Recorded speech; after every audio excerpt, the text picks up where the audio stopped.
Hello everyone and welcome to the Pisces Guide to Pop Culture. I'm of course your host TJ West, and today I want to do a quick movie review of the new film Ballerina, which is of course a part of the most unlikely of action franchises, John Wick.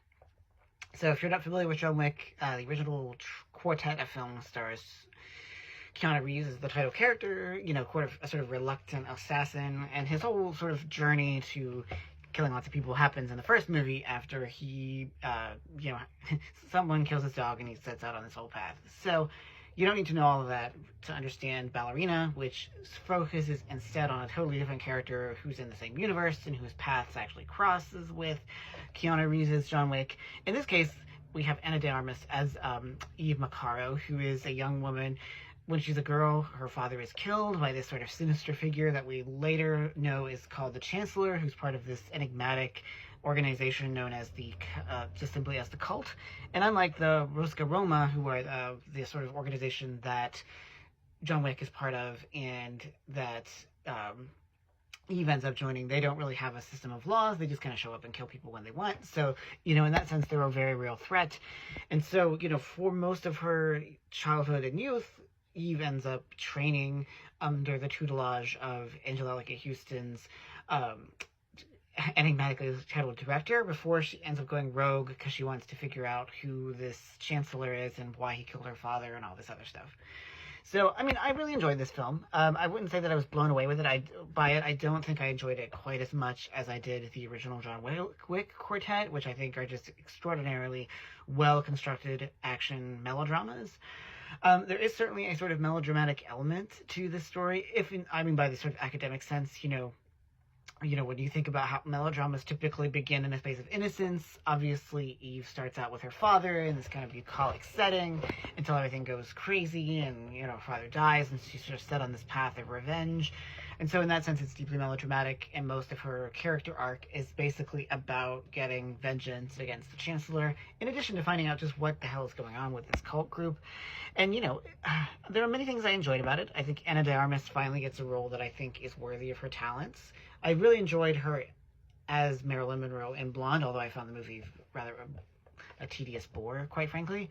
But I really enjoyed her in this. I feel like she really captures that nice mix of tenderness, vulnerability, and kick-assery that is really necessary if you're going to make a go of it in this particular franchise. And I really enjoy the way that she, moves through space. And I think there's a lot between, say, her and Angelina Jolie as Lara Croft of the early 2000s Tomb Raider movies. And I think I think this is drawing on that kind of tradition. Now, I will say that the fight scenes in this movie weren't quite up to the usual standard in the John Wick series. If you've watched any of those films, you know that they're kind of works of art when it comes to seeing people kick ass in hand-to-hand combat.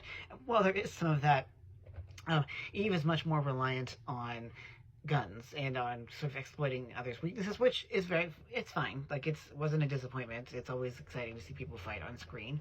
And, despite the fact that I the action film may not be associated with me as a critic or as someone, as a flamboyant gay man, but I actually really enjoy them. I really enjoy the way these films are just sort of muscular, adrenaline-driven kinetic pleasures, and that's why I really enjoy John Wick, and that's why I enjoyed Ballerina. Now, I will say that I don't necessarily think that this one earned its 2 hours and 4-minute runtime. I did feel like in the last act in particular, things dragged a bit as we were kind of setting up this confrontation between Eve and the Chancellor.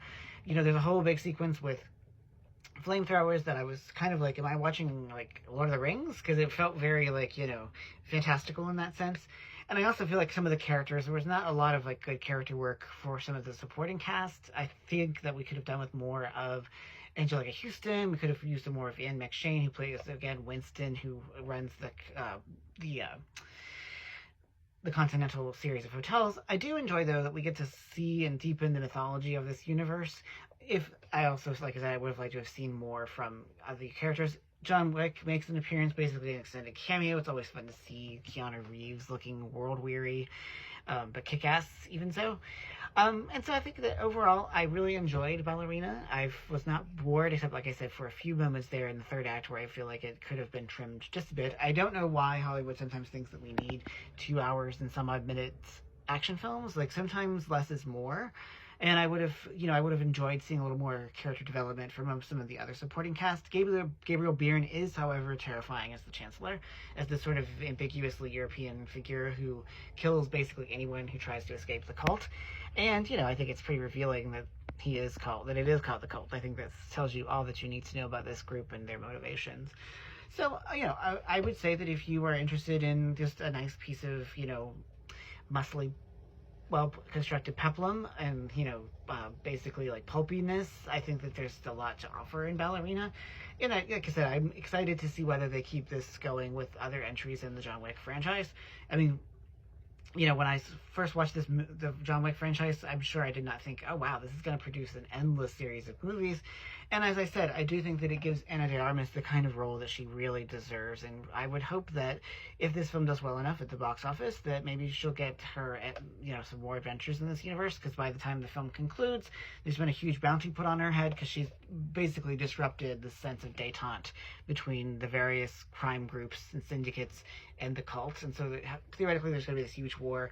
I assume that's taking place parallel to the action of the main John Wick movies. So I'll be curious to see how these different parts of the franchise and their world building fit together. If we know anything, we know that Hollywood loves a cinematic universe, so it seems like we're getting the John Wick cinematic universe. So anyway, basically the long and short of it is, it does get the Pisces Guide to Pop Culture seal of approval. There may not be a lot of tears involved, but there's certainly a lot of pleasure and a lot of good feelings from watching a film where people basically run around the screen killing each other constantly. So anyway, that's all the really hot comments I have about Ballerina. Again, I would recommend it. I think it's a good film to see on the big screen. I think every film could be seen on the big screen, but this one was particularly good. So I highly recommend it. Go see it and just enjoy the barbaric pleasures that cinema offers sometimes. So anyway, that's all for today's entry of the Pisces Guide to Pop Culture. I'm, of course, your host, TJ. Thank you so much for joining me. Take care, y'all.